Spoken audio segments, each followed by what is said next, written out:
బాబు జగజ్జీవన్ రామ్.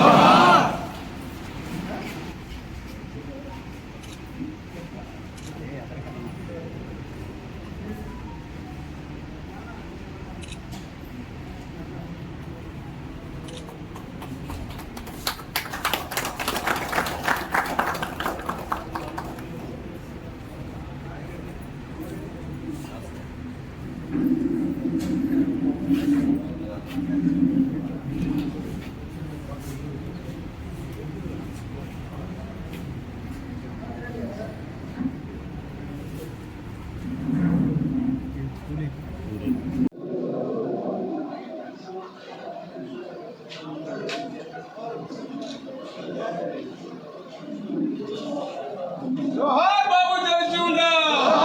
జోహార్ బాబు జగజ్జీవన్ రామ్.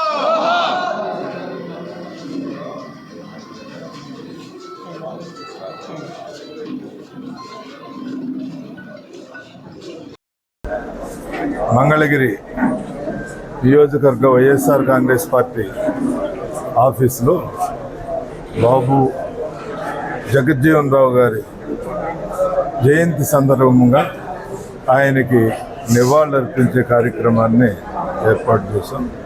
ఈ కార్యక్రమానికి హాజరైనటువంటి పార్టీ పెద్దలు, కార్యకర్తలందరికీ ముందుగా హృదయపూర్వక నమస్కారాలు. జగజ్జీవన్ రామ్ గారిని గురించి మనం ప్రతి సంవత్సరం కూడా ఆయన చేసినటువంటి కార్యక్రమాలన్నింటినీ చెప్పుకుంటూ ఉంటాం. నిజంగా అణగారిన వర్గాల్లో ఆయన యొక్క విధానం ఈ దేశానికి, అంటే పేద బలహీన వర్గాలకి అనేక కార్యక్రమాలు ఆయన చేయటం జరిగింది. చిన్నప్పటి నుంచి కూడా ఆయన చేసినటువంటి కార్యక్రమాలు కాలేజీ దగ్గర నుంచి నాయకత్వంగా ఆయన తీసుకునేటటువంటి కార్యక్రమాలన్నీ కూడా ఆ రకంగానే ఉన్నాయి. తర్వాత స్వాతంత్రం కోసం పోరాడినటువంటి మహనీయుడు ఒకటి. జగజ్జీవన్ రామ్ గారి జయంతి సందర్భంగా మంగళగిరి కాన్స్టిట్యున్సీలో వివిధ ప్రాంతాల నుంచి వచ్చిన కార్యకర్తలు, నాయకులు, అభిమానులు అందరికీ కూడా మొదటగా నా హృదయపూర్వక నమస్కారాలు తెలియజేస్తున్నాను. సోదరులారా, సామాన్యమైన కుటుంబంలో పుట్టి ఒక రాజకీయ దురంధుడుగా భారతదేశానికి ఉప ప్రధానిగా కూడా చేశారు మహానుభావులు బాబు జగజ్జీవన్ రామ్ గారు.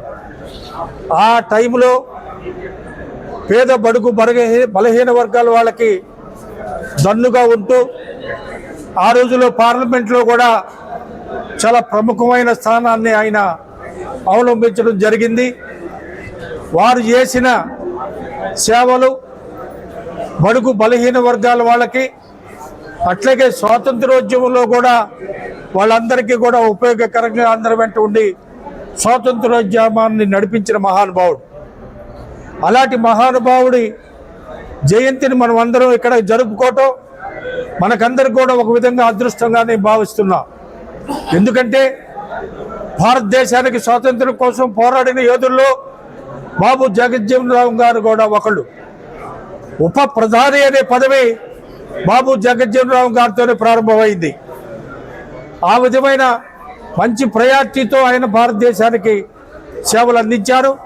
అలాంటి మహానుభావుని మనం ఇవాళ అందరం కూడా జ్ఞాపకానికి తెచ్చుకోవడం, వారి జయంతి కార్యక్రమాన్ని జరుపుకోవడం మనకందరికీ కూడా ఒక అదృష్టంగా భావిస్తున్నాను. ఇవాళ ఇంకా ఆయన కొంతకాలం ఉండుంటే భారతదేశానికి, ఈ అణగారిన జనాలకి ఇంకా కొంత ఉపయోగపడే కార్యక్రమాలను చేపట్టి ఉండేవాడేమో.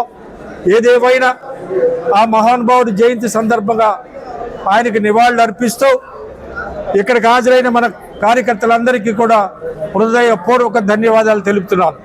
జై హింద్.